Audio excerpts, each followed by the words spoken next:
to go over a little bit of some best practices, and we talked a little bit about this within the presentation itself, but it's just good to think about some of these things. So take a picture of this slide too. Yeah. So consider the cadence and timings of your posts. So something like, there's a lot of articles online that will tell you when's the best time to post on LinkedIn. You know, if I think about LinkedIn, a lot of people, when they wake up or, you know, they're drinking their coffee, they're scrolling through LinkedIn to get them ready for their workday. Yeah. So when is a good time to post? Is it 7 a.m.? Is it 8 a.m.? That type of information will allow people to actually see it and not get lost in the noise, right? So times of day and your cadence is very important that you want to think about, you know, when you get the best views, and that's where analytics come in too. So you post something and you did it at 6 p.m. on a Friday, a lot of times, except if it's Instagram, right? A lot of times people may not see your post. They're already clocked out for the weekend, right? They don't want to see anything business related at that time. But if you do it on a Monday at maybe 3 p.m., it might be a good time. So just think about, you know, the timing and the cadence of your posts. One of the things that I will say for me is when I'm scrolling through whatever network, if it usually does not have an image, I usually pass it, just because there's so many things with images that it grabs you and engages you, that I would normally say to use images and videos wherever you can, especially on networks that are mostly images like Instagram.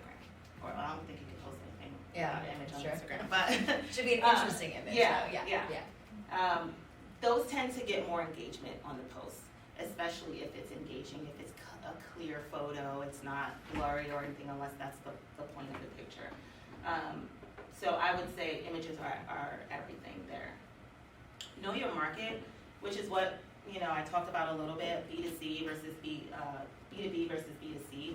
If you're doing it for R2I, we are mostly a B2C market. We do in some cases do B2B2C, like Hershey, for instance. They go to businesses, but they also target consumers as well.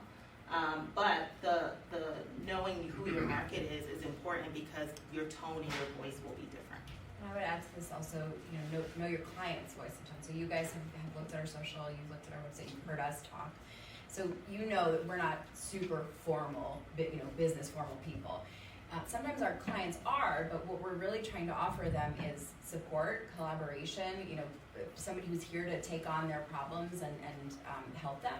And so we need to make sure that comes through in what we do too. We're fun people, we're a fun place to be, but we also really solve challenges. So I think there's a sort of the emotional aspect of that as well that we want to make sure comes into it too.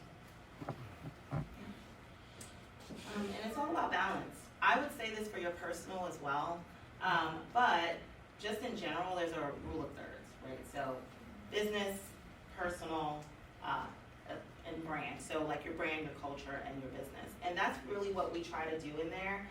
Again, it does depend on the network itself, but most of the time on LinkedIn, not everyone wants to see only business stuff. Sometimes we show a little bit of our culture on there.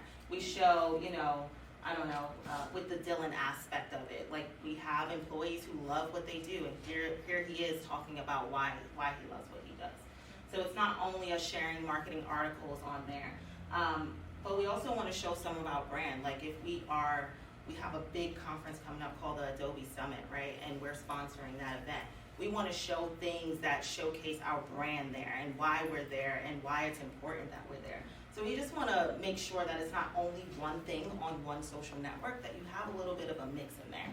Because there are people that come from Instagram and want to see LinkedIn, and they want to see a mix of those things. So that's important to make sure. And I think that's a big tip, like Michelle was saying, for your own personal social brand. So I know that, if you guys are trying to develop a social media following, it's important that you consider these three things and also kind of schedule it out in almost calendar fashion, right? So it's better to be proactive than reactive when you're building your personal brand. So you decide who you are, what you stand for, what it is you really want to talk about. Like, let's say you really want to talk to people about music. You got to have a mix of you talking about music, you reviewing music, you posting things just about who you are, maybe style, like other things that kind of come together. because that shows, you know, kind of the breadth and depth of what you do and who your brand represents. And the same is true for a business. With Hershey Chocolate, every single post can't just be buy the chocolate, buy the chocolate, buy the chocolate. Like, we know buy the chocolate, but like, what else? Like, tell me how you make it. Tell me, you know, why it's delicious. Tell me what's going on at the company, why the company is a good place I should believe in. So we need to keep it interesting and not just be one note. And the last one I will say, set goals, but make sure they're reachable. So a lot of times, and Carter probably hears this more, where a client comes in and they say, I want to get, I don't know, 80% return. And it's like, okay, let's step back and let's think about it. How much did you have last year, right? Let's make sure that our goals are reachable. So thinking about, okay, if you see one of our posts and we have, I don't know, 10 comments and 50 likes, right? Our next goal is not going to be 200 comments and 1,000 likes, because, you know, how are we really going to get to that place? So we need to make sure that we're setting realistic goals for ourselves and make sure that we want to strive for the best, but we don't want to overdo it. And we want to make sure that, you know, we're setting goals and we're gauging them effectively. And don't be afraid to kind of change them along the way, because things change, businesses change. You know, social media changes all the time, different rules and things that you can do. So as you're putting these goals to paper in your social media plan, just make sure that you do make them reachable, and it's something that you can change your mind at the end of the day.